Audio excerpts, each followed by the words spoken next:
Now, if you're like me, you sorta, kinda don't really understand it 100% yet. But in the next hour, we want to really help everybody in here, myself included, understand the parameters for designing your project for the Nature 2.0 track of Odyssey. I cannot do this alone, and to help me do this, please welcome to the stage my colleague from Boom Chicago, Simon Lukacs. Simon, I'm going to take the clicker. Hello, and it's very good to be here, Pep, and it is inspiring to be here because we are comedians, and as comedians we tend to be a bit pessimistic. We see the glass as half empty, unless of course it's a glass of beer, in which case it's completely empty because most pessimistic comedians are also alcoholics. 100% true. So I'm glad you're up here. I've been listening for the last couple hours. I've been sort of sitting there while the talks are happening. I'm watching the slides. I'm taking all the notes I can, and it's kind of confusing. And I'm hoping you can help me straighten it all out. So let me ask you this. Are you ready to help all these folks imagine the unimaginable? Sort of, yes, sort of. How does that? What do you mean? Well, I mean, as hard as I try, I can't really imagine what a lot of these guys are talking about. That I couldn't either, and I still kind of can't. Can you be more specific? Yeah, so like they say that most of the world's ecosystems make sense from an economic point of view, but not from an engineering point of view. Now, first of all, what does that even mean? I mean, how does an ecosystem work on an engineering level? I mean, all they do is build bridges, and every sail has to obey one of Newton's laws. So, for example, it might be, hi, I'd like to buy a sandwich, please. Okay, yes, well, that will be force equals mass times acceleration euros, please. Come again. Okay, that's not it at all. That just means that you want to throw away the idea that economics, the economic idea that everything's about scarcity and profit, right? The idea is we throw that away. We throw that mentality away. And an engineering point of view is just about like pure efficiency. Nobody's got power, nobody's got dominance, nobody gets profit. It's about distributing the maximum amount of goods to the maximum amount of people, right? I don't know. I feel like economic systems need to make sense from an economic point of view. I mean, the last time I heard a business plan that did not make sense from an economic point of view, it was for that flower shop in the pipe. Oh, I know the one you mean. The one where it's been open for 8 years, but nobody ever goes in, ever? Yeah, that's the one. I mean, how do they even pay rents in the pipe? I mean, how does that make economic sense? I don't think it does, but to be fair, it doesn't make engineering sense either. I'm pretty sure that place is used for money laundering by organized crime. It doesn't make sense from an engineering point of view or an economic point of view, only from a mafia point of view. Okay, Yeah. okay, great. And JP talks about setting up temporary cities. Now, if you've seen his TED Talk, he talks a lot about refugee camps and music festivals. Yeah, so? Well, I don't know about you, Pep, but I would like modern cities of the future to actually have running water and toilets that actually work. I mean, unless JP wants the city to run on cigarettes, back rubs, and MDMA, I think he needs a new model. Okay, no, what he means is that cities currently use an untenable model where they have to make these huge investments of tens of thousands of euros in like laying pipes and cables and all sorts of infrastructure, which make an assumption that nothing's going to change for 40 years, 50 years, when in fact, these days, everything is changing every day. So in other words, to use your music festival lingo, with which you seem to be weirdly familiar, you don't want to invest all your resources in MDMA because kids today have already moved on to DMT and FMP. Okay. All right, I'll take that. But what about all that stuff about cars? You know, all the stuff that's like, oh yeah, we can reduce the cost of cars by 94% because of car sharing. Now, okay, first of all, if I wanted to share a car, I would get another job as an Uber driver. And secondly, the whole phrase sharing economy makes me automatically suspicious. You see, when my mother taught me to share toys with children when I was a child, she didn't also make me download an app so I could charge them for using them. I mean, that's not sharing, that is renting.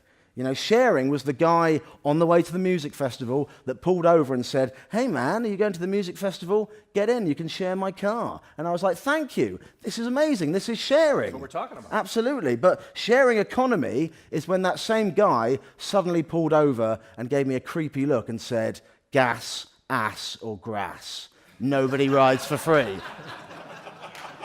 I mean, that's why I need to own my own car. Okay. For the record, that does sound like a creepy moment. Yeah, it was a creepy moment. I'm sorry that happened to you. But the problem is you're still thinking in the box. You got to get outside the box, and you got to think differently. You got to think. You know what you got to do? You got to think about a future where cars become like oxygen. Okay, I don't want to sound like 15-year-old Greta from earlier, but that seems better than the current system where cars are replacing oxygen with carbon monoxide. No. The point is not that it's actually turning into oxygen. The point is that cars are going to be so easily available, it'll seem like oxygen, right? There's so much cars you won't even think about it. It'll be like Starbucks currently, where you don't have to think about it at all. You just turn around, boom, there's a Starbucks. And by the way, no, I'm not going to try your goddamn blonde roast. Okay, but people actually invest in Starbucks, Pep. They know that Starbucks makes money. How will these people find investors with the kind of ideas that we're going to ask them to come up with? See, the problem is you weren't here for Trent's talk in the beginning, where we learned about how automation and sharing is not only going to drive down the cost of the cars in the first place, but in fact, some of these autonomous vehicles will become autonomous money makers. They're actually going to generate revenue. Between the new revenue streams and the lower costs, these things are going to be so low cost that you can actually crowdsource the whole thing. You know, like for example, the way you want to crowdsource a car to go to one of those music festivals that you love so very much. But bring the FMTP. Okay, well, I won't need to own a car after one of these ideas apparently becomes reality. Exactly, you get it. I totally do not get it. I mean, people are inherently selfish. Aha! That's why we cut out the people and add in the automation. But if it's all about automation, why is this whole thing called Nature 2.0? Automation is, by its very nature, not natural. Aha! We want to make the systems that duplicate the abundance mentality found in Nature 1.0, boom, Nature 2.0. Yeah, but don't animals in nature actually kill each other all the time, Pep? Yes, but it happens with abundance.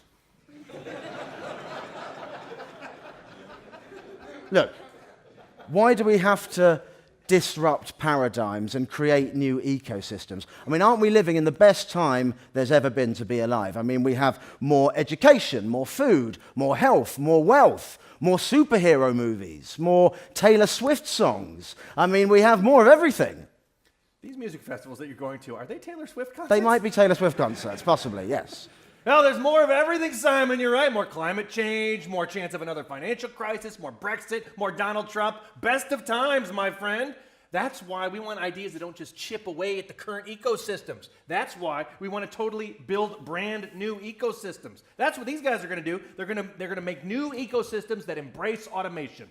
Okay, I think I finally get it. Finally! Yeah, so can you tell me, is this going to be an automated future dystopia like in The Terminator, or an automated future dystopia like in The Matrix? No, it's not going to be that at all.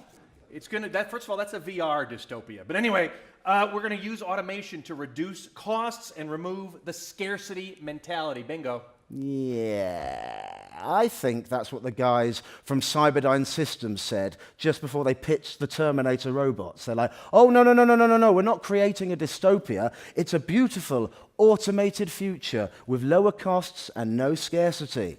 See, once again, Simon, the problem is, this is the problem that a lot of folks are probably facing, is that you're still seeing this through the eyes of the current paradigm, right? You have to get outside that thinking. You gotta tear down the current ecosystem and build new ecosystems and change people's mindsets and create new paradigms. Dude, you sound like a James Bond villain.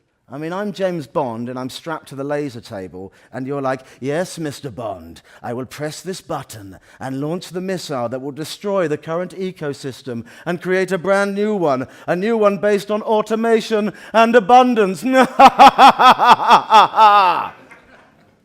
be 100% fair to what you said, I'm pretty sure that Jan Peter and Trent have that button ready to go. And for the record, I feel like, honestly, that's why this hackathon is so important. That's why this track of Odyssey is so important. Because if these folks can't come up with viable solutions, Trent and Jan Peter press the button.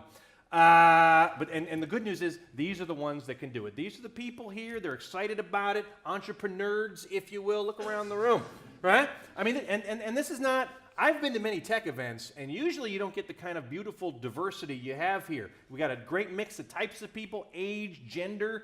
Usually you go to an event like this that's so tech-focused, and it's kind of like a mix of white dudes in glasses and white dudes with contact lenses, right? This is great. This is great. So, nerds. Yeah, we're all nerds. Nerds chic. Whatever you want to call, we're nerds. And you know what? I think we're all proud of being nerds. I'm a nerd too, right? Who's a nerd? Nerd pride, right there. And let me say this. When I grew up and went to school, it was not so awesome to be a nerd, all right? We used to get beat up if we were nerds. And now, we live in a beautiful nerd time. And in fact, the types of people that used to beat up nerds like me drive the Ubers that take me to events like this. It's a great time to be a nerd. The people that drive Ubers in the current ecosystem, am I right? Exactly. Okay, yes, after these people are done, it will be automated Ubers driving us around for a tiny fraction of the price. Yes. And the automated cars will get energy from automated energy grids, making energy on the roofs of buildings for a fraction of the price that we currently pay. Yes. And those fully energized automated cars will drive to automated detention centers where they keep humans who dare to fight against the robots prisoner. Too far? That was too far. I mean, I, for one, welcome our automated car-sharing robot overlords. Okay, that was enough. That was cross the line. Cross the line there, Simon. Okay, well, I think the thing is, Pep, I still do not get this 100%. Well, that's okay. That's the good news. No one here has to understand it 100%. Dare I say, no one here could possibly understand it 100%.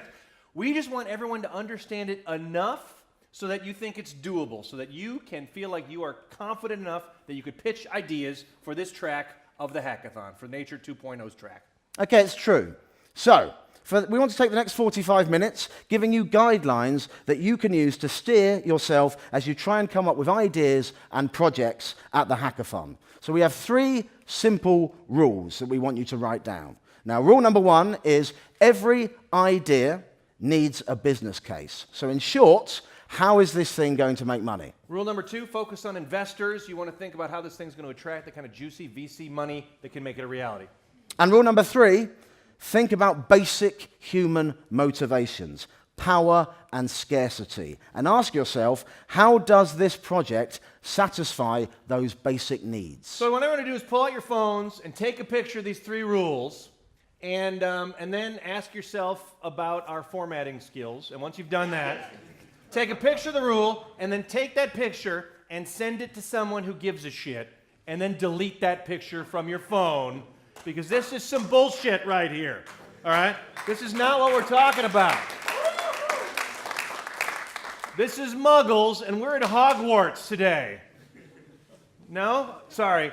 This is the Empire, and we're all Jedi today. All right. But it's a very specific kind of nerd in the room, and I like that. But we do have some real guidelines for you, 4 easy guidelines, and these ones are 100% real.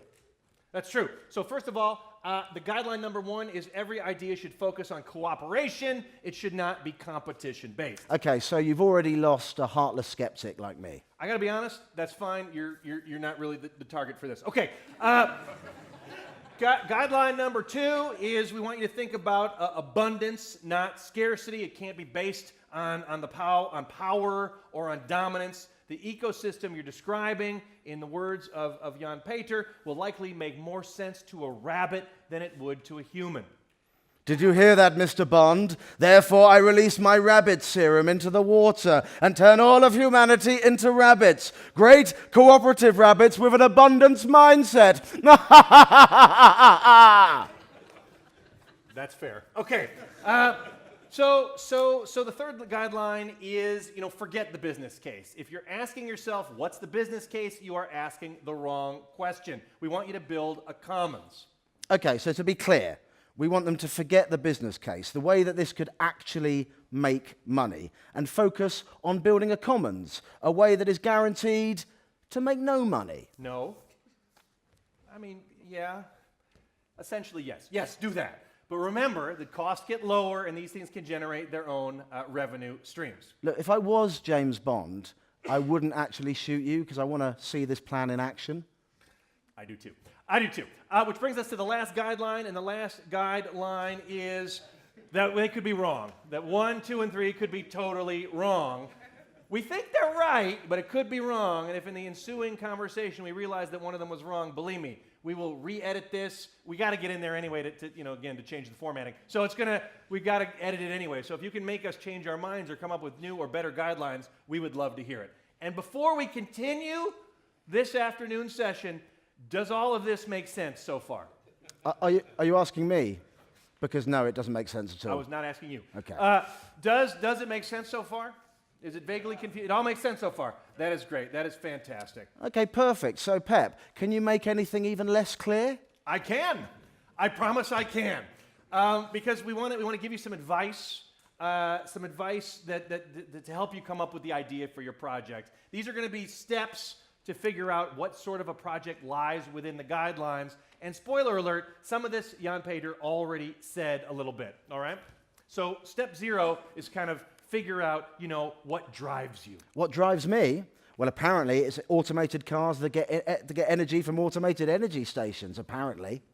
Yeah, it's 100% true, but that's not what I meant. Anyway, you figure out what drives you, and then you move into step 1, which is look through that issue and figure out what is the big thing you need to deal with, what's the big problem that doesn't have an owner that needs solving. Basically, what do you want to tackle?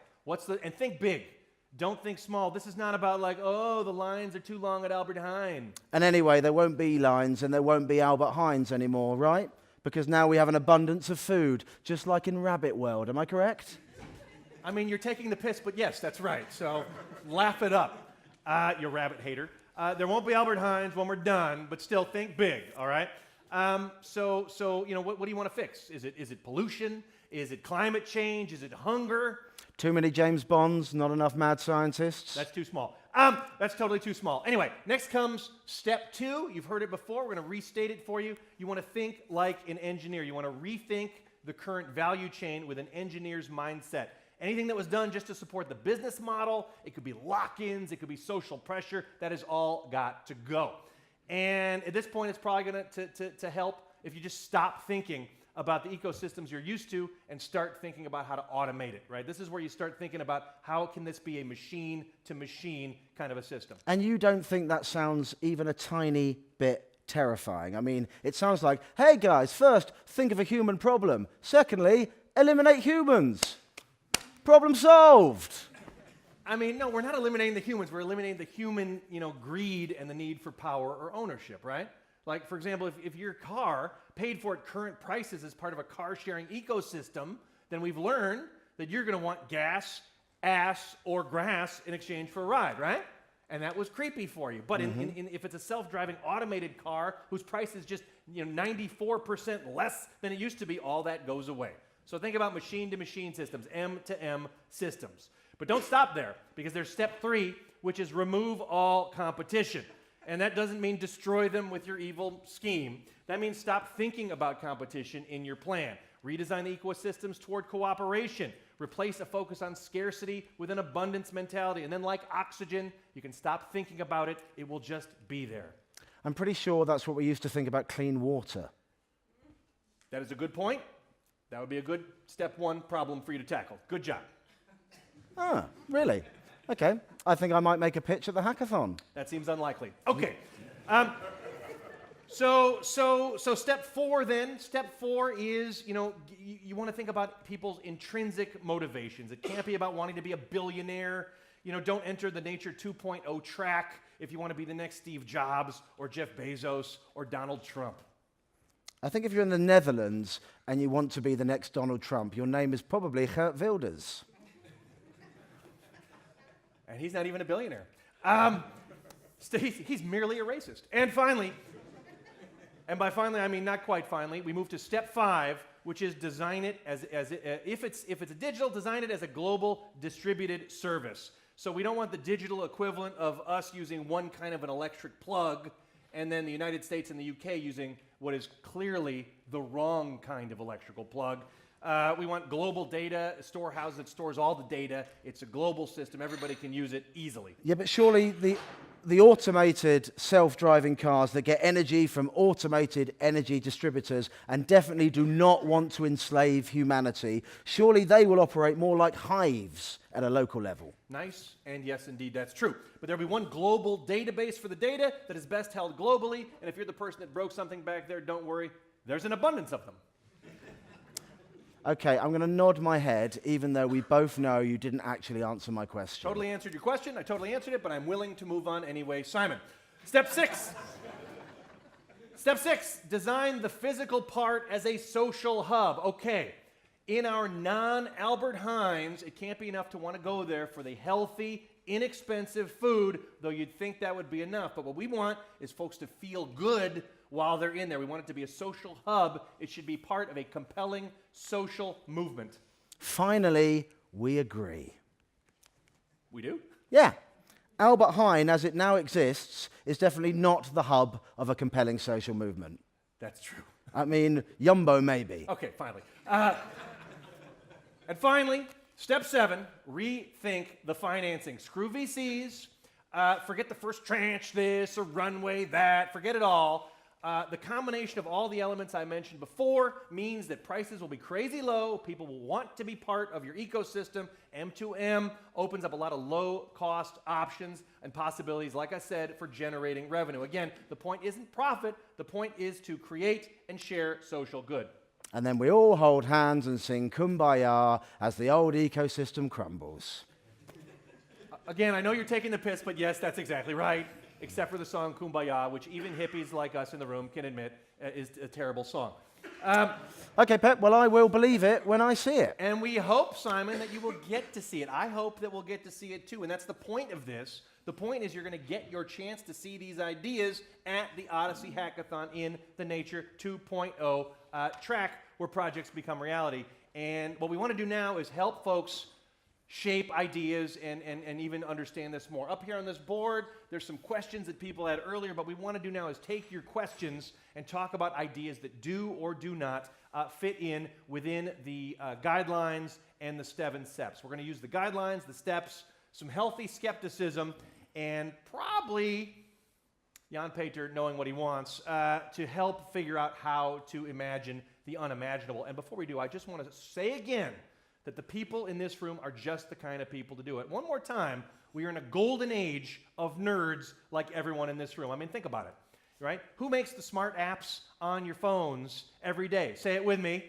Nerds. Who is going to recreate ecosystems and create new paradigms with an abundance mentality and create a new commons? Say it with me. Nerds. Who built the iPhones in your pocket right now? Say it with me. Nerds. Chinese children. But that's what we're trying to avoid with these projects.